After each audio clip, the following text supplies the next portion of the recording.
Hi, good afternoon. I was very apprehensive to come here and give a talk. I'm more of a guy who gets into a dialogue rather than a structured talk. So I'll try my best. Let it be more of a photo journey than a talk. So imagine a world where life is not defined by apps or Wi-Fi signals or by city lights. A life where existence is shaped by rising sun, grazing animals, and distant horizons. Have you ever wondered what it takes to thrive in a place where survival itself feels like an act of defiance? Over the years, through my camera, I've had the privilege of witnessing lives that redefine resilience. Lives that are often tucked away in remote corners of our country. Today, I want to take you on a journey introducing you to extraordinary lives that many might overlook as ordinary. From frost-bitten plains of Ladakh to scorching sands of Thar, I've immersed myself in stories of communities like Changpas, the Rabaris, who have taught me more about humanity, sustainability, and coexistence than any textbook ever could. Without even knowing it, these communities live by principles that could inspire modern solutions for environment, conservation, and social well-being. This talk, the topic which I have got is Lens and Lights, Extraordinarily Ordinary Lives. It's about how these communities live in harmony with surroundings, balancing survival with stewardship. It's a story about how much they have to teach us, or rather how much we have forgotten over years. I will be covering two places. I have documented most of India from east to west, south to north. I've traveled very well, but I would like to, concentrate on two particular areas. One is a cold desert that's in Ladakh, and other would be the hot desert, which is basically the Thar Desert or the Great Indian Desert. Now, there are various communities, pastoral communities, which reside in the Thar Desert, but not so many in the cold desert, that is Ladakh. So I'll begin with the cold desert, which is Ladakh, and basically the Changatan plateau, where we have the Changpas living. Now, Changpas, the word Pa means people of, and of the Chang region or the north. Now, Changpas are a nomadic pastoral tribe living in Changatan plains of the eastern Ladakh. They border China. Earlier, they had a whole grassland which ran from Changatan plains right up to Lhasa. But over a period of time, it's got divided, and their pastoral fields have got divided, and most of the people came to India. So the fields are rest and the animals remain the same. The altitude here is between 4,000 and 7,500 meters, where the temperature in winters can fall up to -30 and at times to -50 degrees Celsius, with snow all around. They live in remote, barren, frigid, and inhabitable places where normal humans would find it impossible to survive beyond a day. The agriculture there is very, very limited, so they have to rely on livestock for sustenance. To survive, they barter goods like what they produce, like cheese, butter, meat, salt, pashmina, dung, wool. All these are bartered as they move. Basically, mostly for barley, because that is a crop which grows there, which is grown by other communities, which they require for their animals during winters. They have no consistent home or permanent structures. Everything they own gets carried on a yak. So I often ask myself a question: when I buy a thing, though I don't follow it, will this fit on a yak? But it is not possible in the cities we live in. The Changpas have mastered the art of harmony with one of Earth's most inhospitable environment. The way of life is a blueprint for sustainability, though they see it simply as survival. Now, all the pictures you see behind have been clicked by me in the last year and a half. Changpas are masters of sustainability through traditions. The Changpas rear the Changra goats, or the Changatan goats as we know them, whose soft undercoat produce world's finest pashmina. Now, the thing about Changra goats is the higher you go up, or the colder the temperature gets. So for that reason, they move to very higher plains. The undercoat develops. The undercoat is the one which is the pashmina goat. Each spring, these goats, they shed their undercoat. which is collected by them by combing. They use iron combs and comb out the hair to collect. And so the Pashmina is collected in a very cruelty-free process where the goats are not harmed. Now each Pashmina goat gives about 250 to 300 grams of Pashmina wool. So that's a lot of hard work. So what begins in this rugged mountain sustains an entire global economy, from master weavers of Kashmir to various fashion houses, luxury fashion houses of Europe. They all use this Pashmina goat, and the only place it comes from is from these tribals who are the Changpas.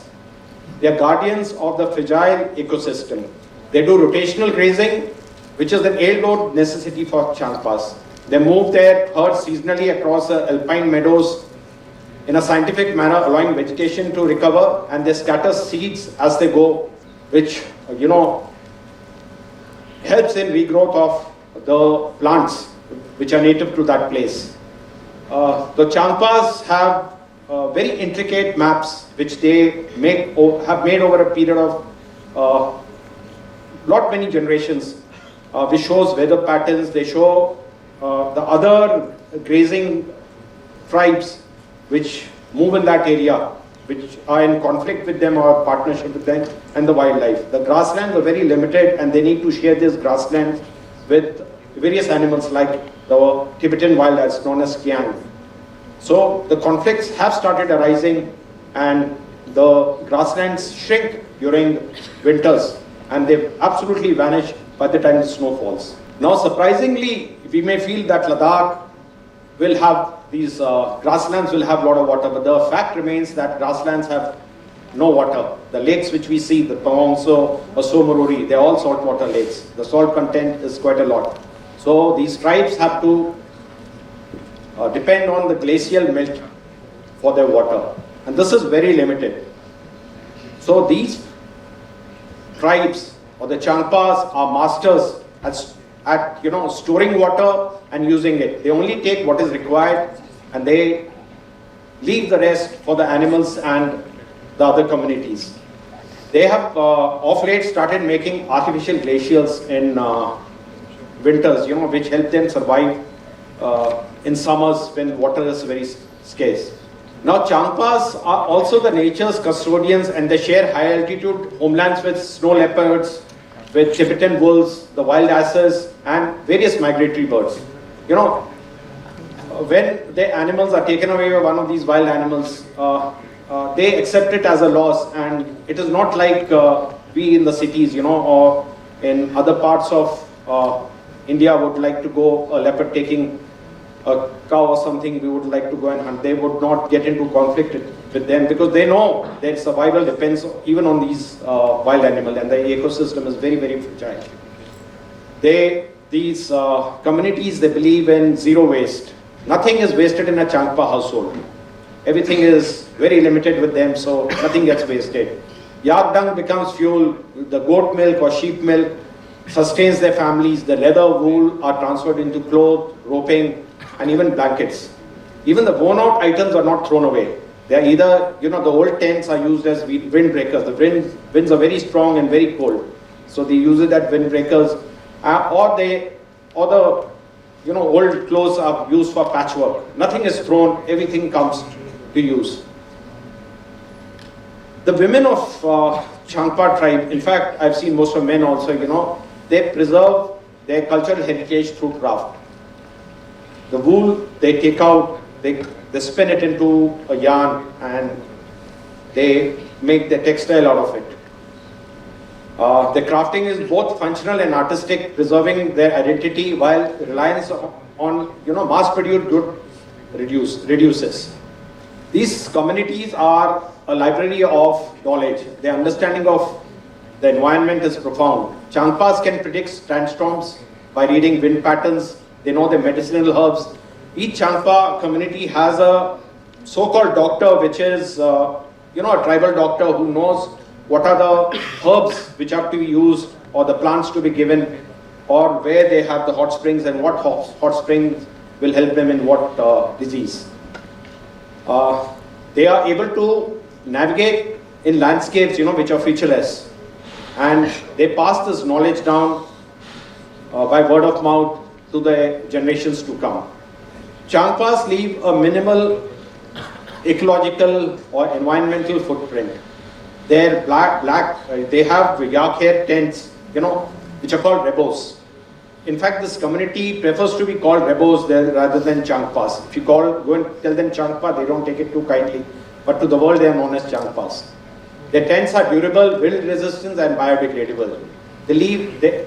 Changpas, when they camp in a place, they don't leave any permanent structure. When they move, they ensure the landscape is untouched.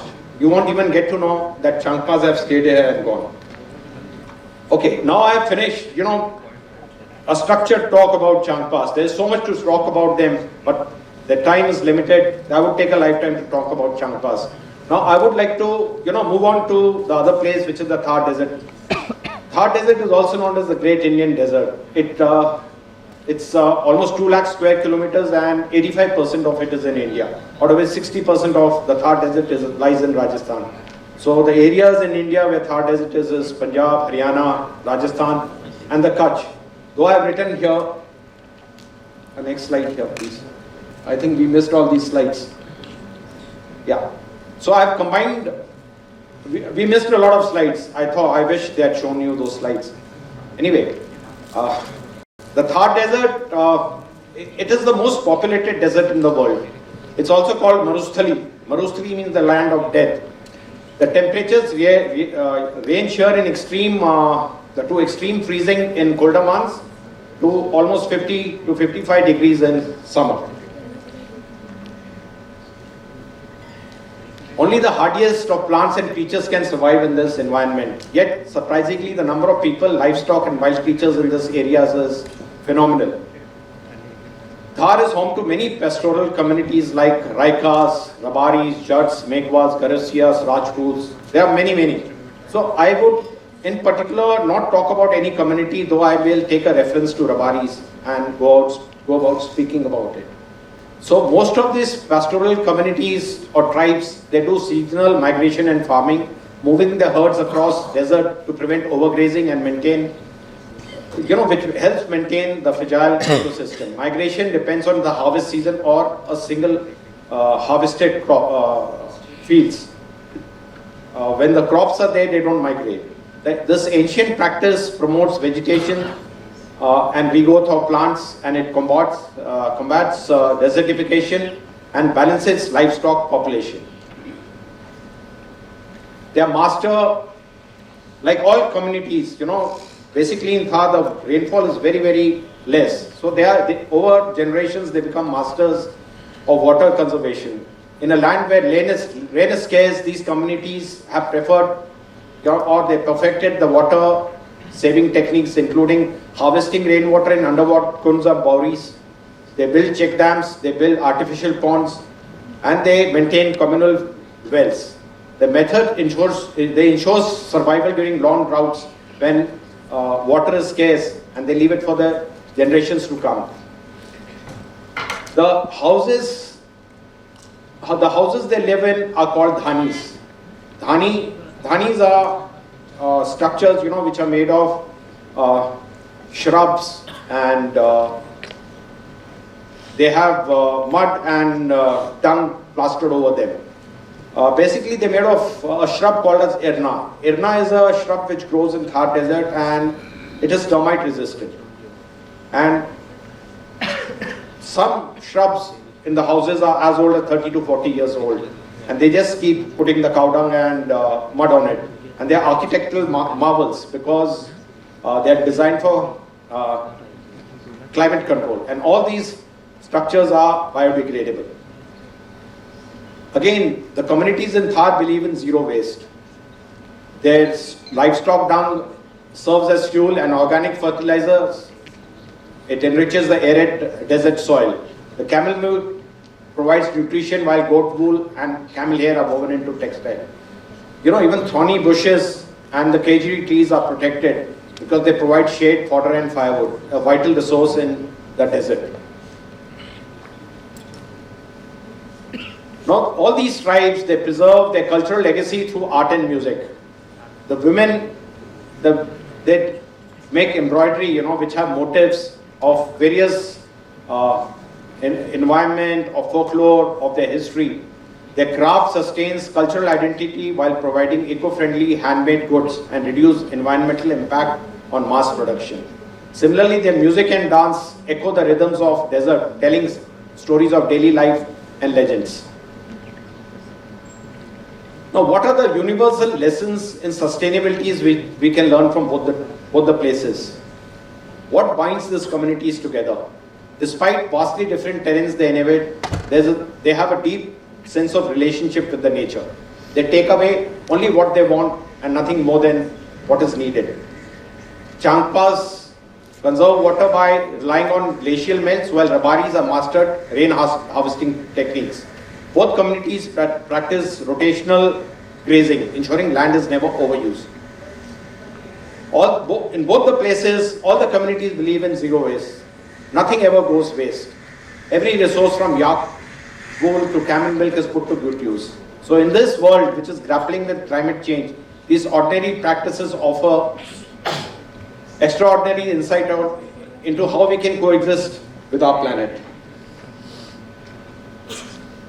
Now, I would like to tell you about a few personal encounters, I've had. There are many, but, I have photographed Changpas or the herders, both men and women, using the sling. It is called Udyo, to guide goats across grassland or to protect the animals from maybe wildlife at times. I've, captured the dignity of old hands, of a Rabari woman embroidering clothes. These images are more than snapshots. They are windows into way of life that holds a mirror to our own. For instance, a Changpa family had invited me to join them at 6:30 in the morning in the Changtang grasslands to have a cup of tea with them. As they milked their yak and they prepared the butter tea, what they thought was very mundane, I realized, it was steeped in rituals of gratitude and care. They sang as they milked the yak, and with all the love, they served whatever little they had for me. And in Thar, I joined Rabari families in communal fires where they shared stories, sang, danced, and passed the bajra rotis around. Despite harshness of the environment, there was a palpable sense of abundance. I'm sorry, I lost it. Okay, sorry. Okay, as I wrap up, I'd like you to leave with a thought. The people I've photographed don't see themselves as extraordinary, but their lives, their choices and values have power to inspire a world that is increasingly out of balance. What if we live with the same sense of harmony, understanding every action impacts our planet, our communities, and our future?